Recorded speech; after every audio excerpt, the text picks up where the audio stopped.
घर असावे घरासारखे नकोत नुसत्या भिंती, इथे असावा प्रेम जिव्हाळा नकोत नुसती नाथी, त्या शब्दांना अर्थ असावा नकोत नुसती वाणी, सूर जुळावे परस्परांचे नकोत नुसती गाणी, अश्रूतून ही प्रीत झरावी नकोत नुसते पाणी, या घरट्यातून पिल्लू उडावे दिव्य घेऊनी शक्ती, आकांक्षाचे पंख असावे उंबरट्यावर भक्ती.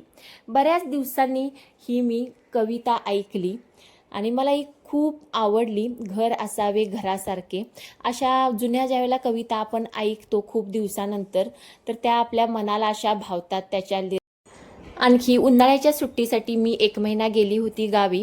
तर गावी आमच्याकडे असे इडली डोसे बनवण्याचा हा जास्त प्रकार काही नसतो. केव्हा तरी 6 महिन्यातून एकदा बनवले तर, कारण लहानपणी पण आम्ही जास्त कधी असे हे बनवणे खाणे नव्हतेच. केव्हा तरी वर्षातून 1-2 वेळाच माझी आई बनवायची. तर आता गावी गेल्यानंतर आपण आमचं काही इडली डोसे खाणे काही झालं नाही. बाकी सगळं काही खाल्लं बनवून, अगदी नॉनव्हेज, पुरणपोळी असेल, बाकी सगळं मिसळ असेल, खूप साऱ्या म्हणजे पदार्थ बनवून खाल्ले.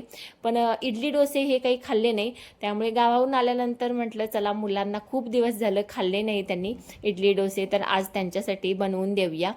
आणखी आज थोडा बाहेरचा बाजार देखील करायचा होता, भाजीपाला वगैरे. आणखी काही घरात ग्रॉसरी छोट्या मोठ्या वस्तू पाहिजे होत्या, त्यासुद्धा घ्यायला जायचं होतं. त्यामुळे सकाळी नाश्ता वगैरे करून दुपारी मी गेली होती बाहेर आणि बाहेरचा सगळा बाजार वगैरे केला.